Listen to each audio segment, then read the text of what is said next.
What's up, my fellow gym bros? We are hitting chest today. Gonna get a ferocious big old booby pump. And yeah, man, I'm gonna start with some dumbbell press as per usual. Go to some flies, and then hit some cable flies, and then do some push-ups more than likely. And yeah, I got a verse for y'all today. Matthew 7:6. Do not give which is holy unto dogs, nor cast ye pearls to swine, because they will trample on them under their feet, and then rear against you. Man, I like that verse. Don't give your best to people that expect to give you the worst. And I'm going to clip a little video from Kevin Levrone. The more time you spend alone with yourself, the more time that you will be able to understand who you are. When I mean understand who you are, I'm talking about without any outside interference, without any friends, without any peer pressure of wanting to be like someone else. The more time you spend alone, you're going to figure out, okay, what your purpose is. And I say that because of this. God will talk to you. You start seeking in those moments of not having any outside distractions. What happens is things become clear. Clarity sets in. And you're able to make decisions not based on what you saw that day or what you heard that day or what that person may have said to you. You're able to make decisions based on how you feel internally. Here in a second, it's about spending time alone. And man, being time alone is great for a man. It is one of the best opportunities you can have. It'll really show you who you are. It'll show you who God is. I feel like for a man to reach the best version of himself, he has to do it alone. He has to do it on his own will, on his own accord, with divine intervention, of course, from God and our Lord Jesus. And honestly, man, diamonds are built under pressure. And the fact of the matter is, time alone will show you kind of who you are and where you need to be. And it'll develop you a backbone and a background for you to become the best version of yourself. A version of yourself that you potentially always knew you could be. But the fact of the matter is when we're not alone and we lean upon another, we lose grasp of who we are and how we're supposed to be and our true divine divinity. And I'm grateful for my time alone, man. It has taught me so much. I'm grateful for every trial that I have faced. I've spoke a lot about John 13:7. For you do not know now, but later you will understand. And I feel like I'm finally starting to understand, my guys. And I'm very grateful for my opportunities. And I'm really living that glass half full life right now. And it's a great feeling, man. Constant misfortunes, don't get me wrong, constant trials, but it's kind of interesting, man. I said a prayer, I guess it was Sunday night, and I asked the Lord, I said, Lord, if it's your will for me to go through more struggles and trials, thy will be done. I just simply ask you to give me the strength to endure it. And that came from a place of humility. That came from a place of humbleness and understanding. The next day I listened to the entire book of Job, and everybody emphasizes on the first couple chapters of the book of Job and the last couple chapters where he has everything taken from him, his wealth, his children, his house, his health. The man had everything taken from him. And then the rest of the chapters is pretty much just his prayers to God. And his prayers weren't beautiful at times. They weren't elegant. It was a lot of him asking God why. But God God knew that Job never lost his faith. You know why? Because he was praying. That's how I know Job never lost his faith. That's how I know God knew that Job never lost his faith. And, if you read that last chapter to Job, God was a little frustrated because, Job was pushed to his end. And God told him, I'm the God that created this earth. I'm the God that created these seas. I'm the God that created these mountains. And in other words, God was saying, I was able to do all this. And you should have known that I was able to pull you out of it. And I understood that. And I embraced that, man. And that was a beautiful lesson for me in my life. And I'm so grateful for it. If you do not know now what I'm doing, later you will understand. But I'll make sure to clip that Kevin Levrone video in. It's real short and y'all will enjoy it. But I'm going to go hop in the gym. We're going to get a killer chest pump.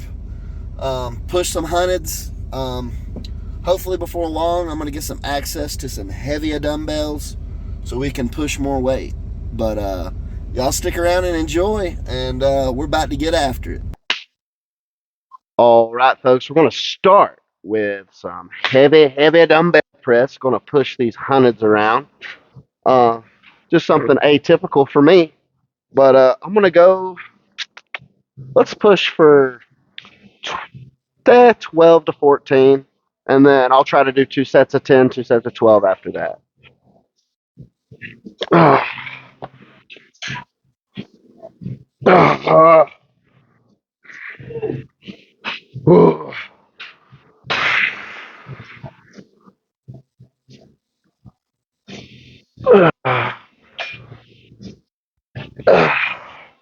These things are bent.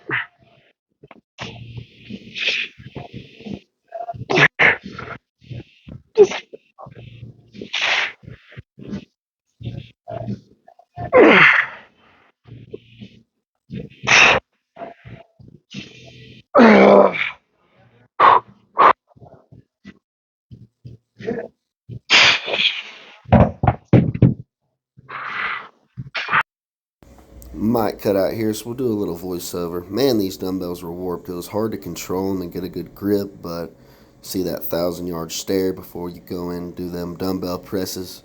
Getting that space you need to. Nothing like it when those dumbbells are sitting on those knees and you're getting ready to push them. Repping them out here. Super hard to balance and grip these things. You can see on my right hand there, the dumbbell's sitting so awkwardly on my wrist. Not fun. Here we go again. Getting in that right headspace to press those weights.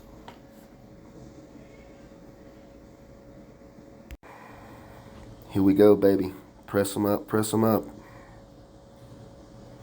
Super awkward, man. I'm way stronger than this. It's just, I cannot balance those dumbbells the correct way. I'm never going to use those again. We actually have to. We're moving them though still. I'll never use those dang dumbbells again. I was just too lazy to go grab the other ones, to be fair. Here we go in some pec flies. I'm really just controlling this on these machine pec flies and just trying to get as much muscle fibers torn as possible. If my chest wasn't so hairy, you'd be able to see some striations popping out here. Man, there was some grunting going on, baby. I wish you could have heard it.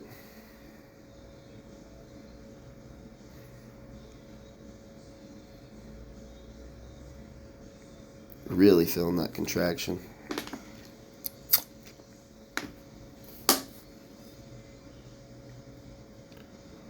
Slowly releasing.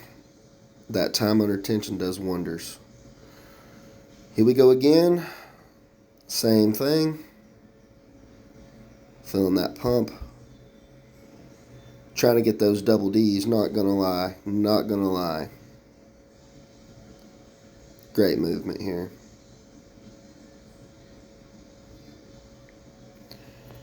Really pushing it the best I can. Holding it here just so I can hold that contraction. Just go into failure. And that's our goal, baby. Failure.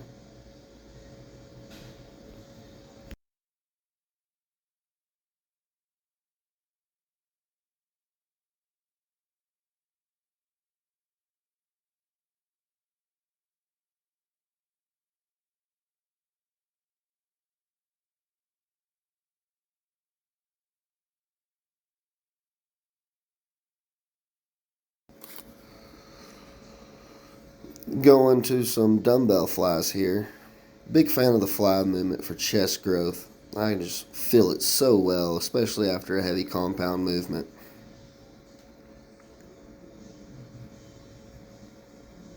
Getting them out, feeling the weight, feeling the contraction, taking my time here. These are only 40s. I can always go heavier, but I just wanted to control it and get that stimulus.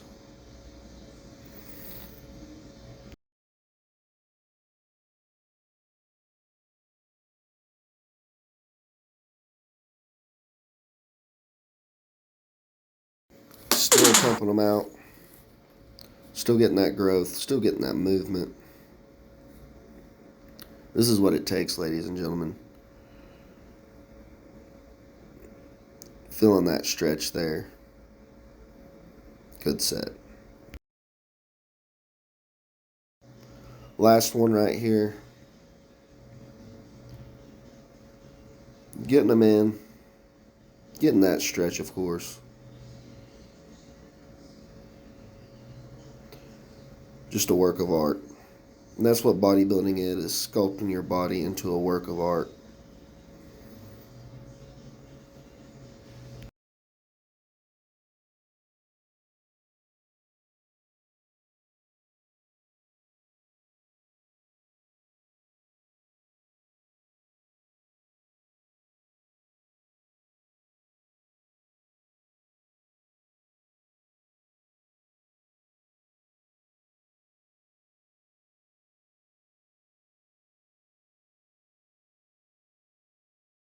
Finishing off this workout with some push-ups. I think I busted out a little over 50 here. Just going about an inch or two off the ground. Just pumping, just pumping. When I'm totally fresh, I can do about 100 non-stop like this. Veins are popping really well. It was a terrific chest day. I must say it was a terrific chest day.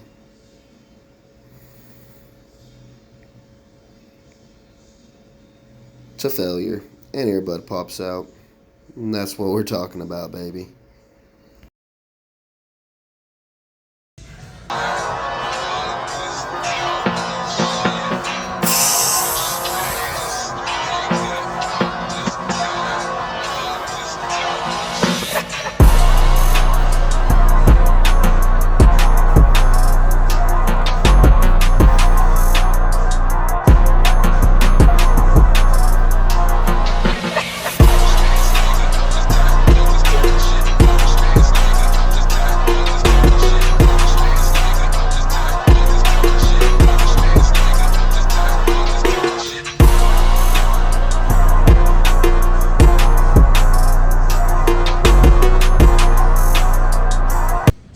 Well, that concludes our chest workout.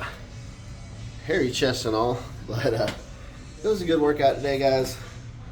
God bless you all. I hope y'all really liked my intro to the video today. Our little car talks, I really cherish those, and I cherish all of you guys, man. And you know, if y'all ever need somebody to talk to, just hit me up on IG. I'll help you out, talk you through to whatever you're going through, man. I care about every one of y'all. The Lord cares about you, and Godspeed to you all, and I hope you enjoyed this video. I'm out.